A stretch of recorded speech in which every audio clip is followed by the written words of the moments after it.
Don't ignore how you will fulfill your wish, or you're likely to fail at manifesting. This video, I'll show you why you need to have a clear path to fulfill your wish. I'll share with you the procedure I've used for doing it, and I'll also show you how to personalize it to make it work for you. Ignoring how the wish will be fulfilled is a big stumbling block for many of us. It certainly was for me.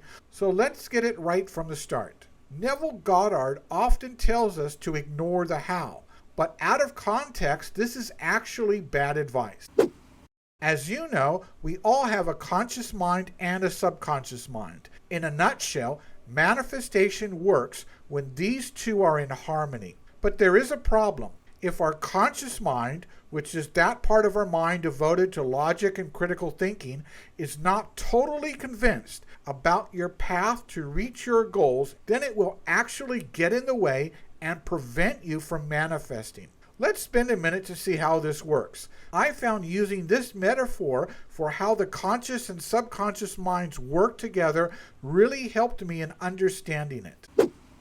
The conscious mind is like a garden hose. It's great for putting out fires, but on its own, it won't do you any good. You also need pressurized water to shoot out at the garden hose. That is where the subconscious mind comes in. We know that water puts out fire, and we know that water needs to be pressurized to get it to move, but it also needs to be guided. This is where the garden hose comes in. The garden hose, or your conscious mind, provides the pressurized water, which is your subconscious mind, the channel to transport the water and aim at the fire. So the conscious and the subconscious minds need to work in harmony to effectively manifest. We need to have a clear vision of our outcome, and we need a logical and clear path to get there. That is the how. But I like to refer to it as the path. If you don't have a clear and logical path, then your conscious mind, remember this is the part responsible for logic and critical thinking, is going to set in and start worrying. Its job is actually to worry. It's actually supposed to warn us if we face danger. If it doesn't have a clear path, then you will start to feel anxiety, doubt, and even fear of risk-taking. All of this is likely to lead to procrastination. So the key is to convince your conscious mind that you have a clear and logical path, the how, to achieve your desire. Once your conscious mind is on board and no longer is in doubt or has any anxiety, then your conscious mind and subconscious mind can work in harmony. And that's the condition required for the magic to happen.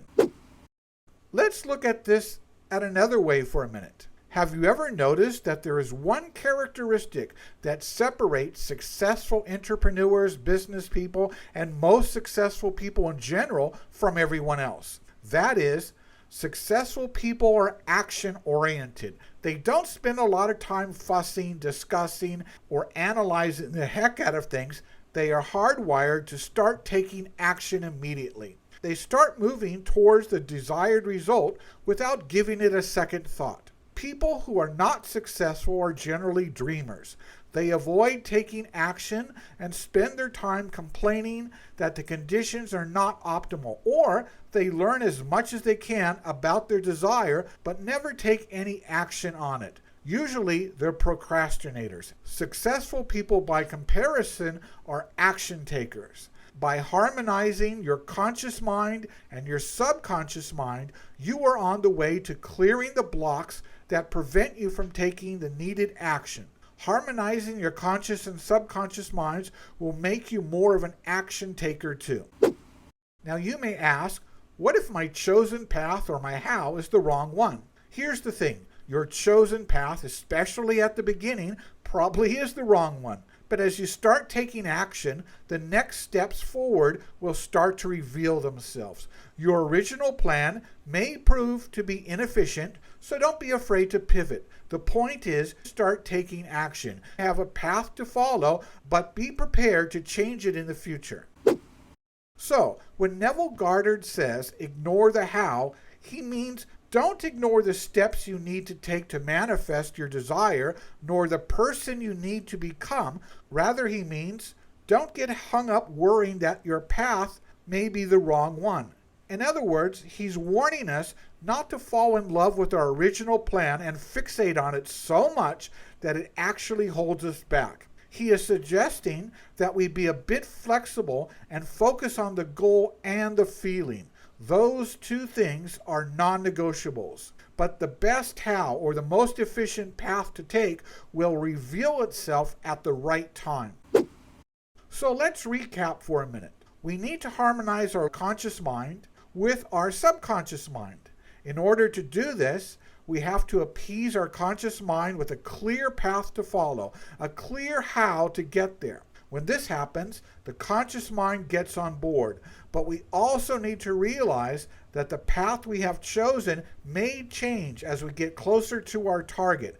We need to be a bit flexible, yet we still need to be clear on the path forward, on how to get there.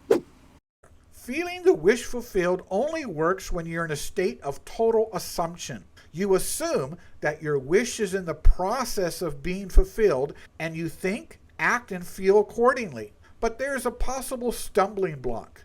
You're going to find it very hard to assume your wish is being fulfilled if you, at some level, don't accept it. If you doubt it or experience any anxiety about it, or if it just doesn't feel right, then you are experiencing your mind telling you that it has not fully accepted it. Thus, it is having difficulties assuming it to the extent that you need it to. You have one or possibly any of these three problems. You either don't have a path, or your path is not very clear, or it's just not very believable. You must get clarity around your path, your how. It must seem logical, probable, and natural for you. In other words, it must resonate with you, and you have to totally accept it to assume it will work for you.